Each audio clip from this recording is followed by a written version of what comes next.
Hi guys, it's Jeanet and welcome back to my channel. Also, if you're new here, I post new videos every week, or at least I attempt to post new videos every week.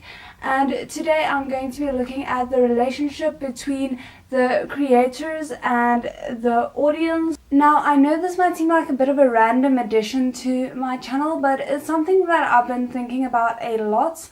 And I'm currently in between ideas about what I want to do next on my channel, so I thought this might be a good time to make this video. So when I referenced the entertainment industry versus the fans, I do want to specify that I'm going to be focusing on books, movies and TV series in this video. So I really found the idea of the relationship and the balance between the creators and the audience to be a fascinating one, which is why I wanted to discuss it a bit. So looking first at books, I do sometimes wonder if the relationship between authors and their fans don't tend to accidentally create a bit of a feedback loop. Now, this might turn into a bit of a touchy subject, but a case for me where it did feel like there was a bit of a feedback loop and the author simply kept going because they thought this was what the audience wanted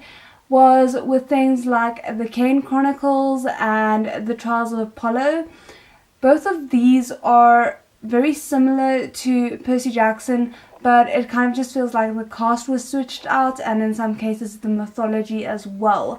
For me, when I started reading the Kane Chronicles, it really did feel like there were instances where Rick Riordan was trying to one-up himself and trying to outdo himself in comparison to what he did with Percy Jackson, which just made the story feel very disingenuous for me. However, this isn't meant to be a review of his body of work. On the contrary, I really do enjoy Rick Riordan's work.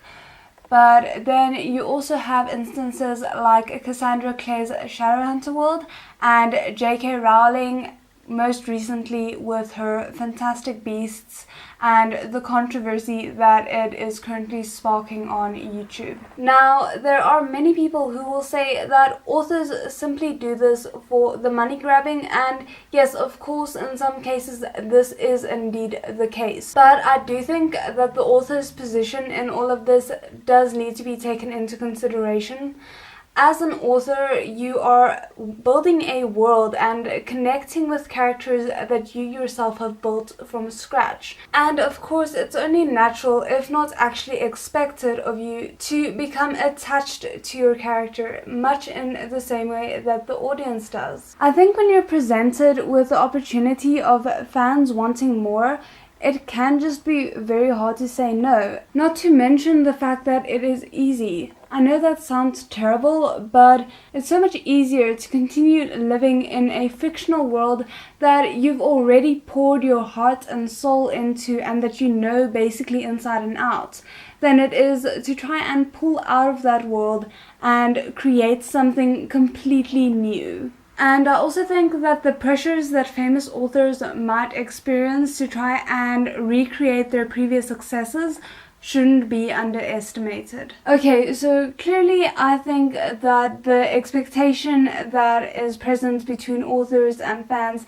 can be problematic, but this is by no means me saying that the relationship as a whole is bad. In fact, I think that for the most part, authors and fans can really thrive off of each other. So with that said, let's instead move on to the possible positive sides of the creator and audience relationship by moving on to movies and TV series. Now, of course, there is the acknowledgement that there are films and TV series franchises that were taken way too far because the people behind those franchises were determined to milk them dry. I personally believe they did this with the Ice Age franchise as well as 13 Reasons Why. But looking at the positive side, there are also some cases where the industry's need to milk dry things that are beloved by audiences actually resulted in something positive. Contrary to my initial expectations,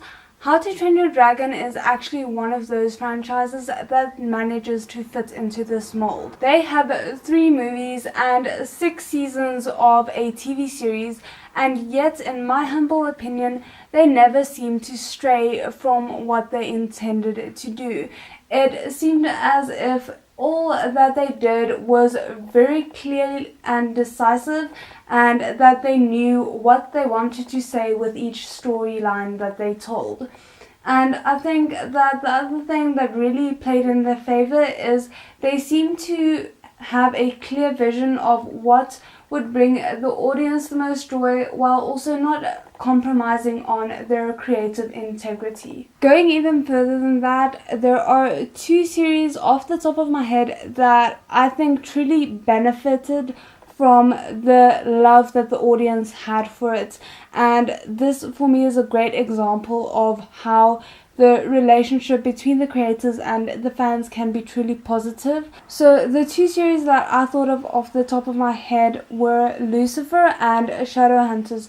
Both of them had been cancelled, but due to the fans' dedication, were both revived. I think instances like this, along with the cancel culture that currently permeates the internet as a whole, is really something to show the power that the audience currently holds over the entertainment industry and what is produced in it. And I think it is a power that we need to take more seriously and use with caution. But yeah, thank you for coming to my TED Talk. In all seriousness, this is a thing that has been going around in my head for quite a while, and it's a discussion I would really like to be a part of. So if you have any thoughts, please feel free to leave them in the comments below, or you can contact me on Twitter and we can have a discussion there. All my social media and my Patreon will be linked below. And as always, if you did enjoy the video, please consider liking and subscribing. I'd really appreciate it. Otherwise, I'll see you guys again next time. Bye!